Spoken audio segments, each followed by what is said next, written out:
la gente no reacciona.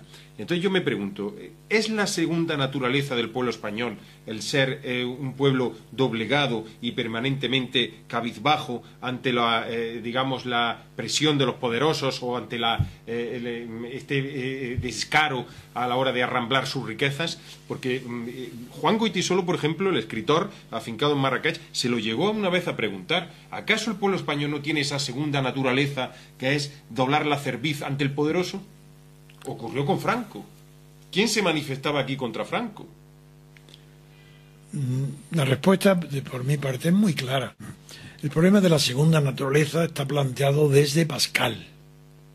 Segunda naturaleza significa cultura. La primera naturaleza es la biológica, la física. La segunda naturaleza, según Pascal, es lo que adquirimos mediante la razón y el sentimiento y la conciencia, es la cultura. El pueblo español no tiene una segunda naturaleza que lo haga más cobarde que otros, porque la cobardía y la valentía son sentimientos que están muy arraigados en la parte más profunda del cerebro, en la parte limbática, con lo que se conoce como el cerebro del reptil o del caballo, antes que de la formación de las meninges. Entonces, no, todos los pueblos son iguales.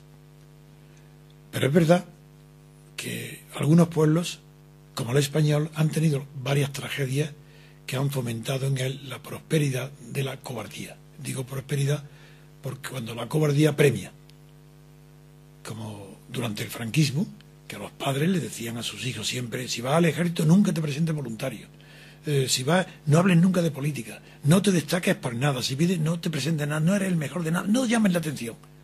Esa era la regla que los abuelos y los padres daban a los hijos por miedo a la guerra, a las consecuencias de la victoria de un lado sobre otro en la guerra civil. Pero ya en la guerra civil, antes de la guerra civil hubo de verdad muchas expresiones y manifestaciones de verdadera heroísmo por parte de los dos bandos. Pero sin embargo, eso no quiere decir, uno, que España ha tenido sangrías de gente muy valerosa y que los genes iban queriendo en España cada vez tenían menos valor moral. Por ejemplo, la expulsión de los moros, la expulsión de los judíos, de los moriscos, eso fue una tragedia para la raza genética española. Digo raza, es una manera de hablar. Pero luego, después de eso, ya en tiempos más cercanos... ¿En qué sentido una tragedia? Hombre, porque siempre que hay expulsión, los más valientes, los más generosos, los más puros, los más sinceros se van. Y se quedan los acomodaticios, cambian de religión, cambian de costumbre y no se van. Los moriscos, esos no se van. Entonces esos son los que forman la sangre genética española. Un punto. Otro punto. Eso por hablar de entonces. Pero luego ya, más recientemente vino luego la emigración. El descubrimiento de América también lleva gente muy valerosa allí, pero los que triunfan se quedan. Así, los criollos que triunfan hacen la independencia.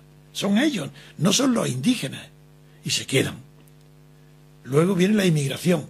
Los valientes campesinos, obreros y gente de poca fortuna en España se va a hacer las Américas.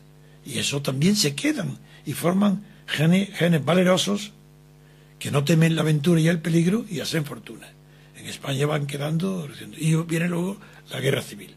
En la guerra civil hay una explosión de pasiones. Entonces es normal que aparezcan episodios de valentía, pero también hay muchos de cobardía.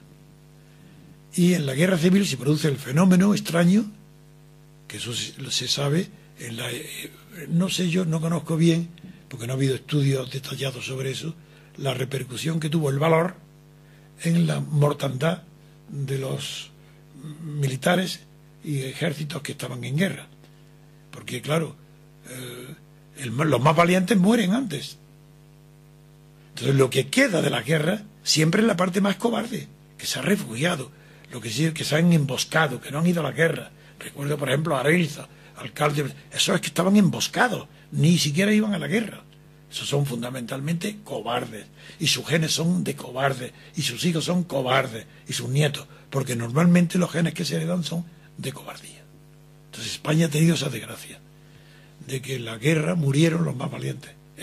justamente porque estuvo basado en actos de heroísmo más que en tácticas geniales ni estrategias. Esa es una causa importantísima, la genética.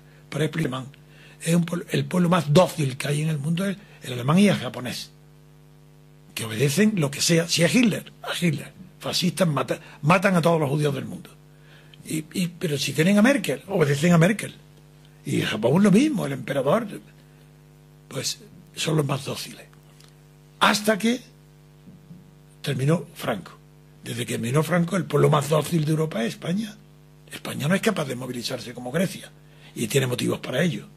Ni es capaz de producir reacciones terminantes en la influencia política como la que ha llevado a la caída de la clase política italiana y que un tecnócrata esté al frente y el pueblo ya lo acepta.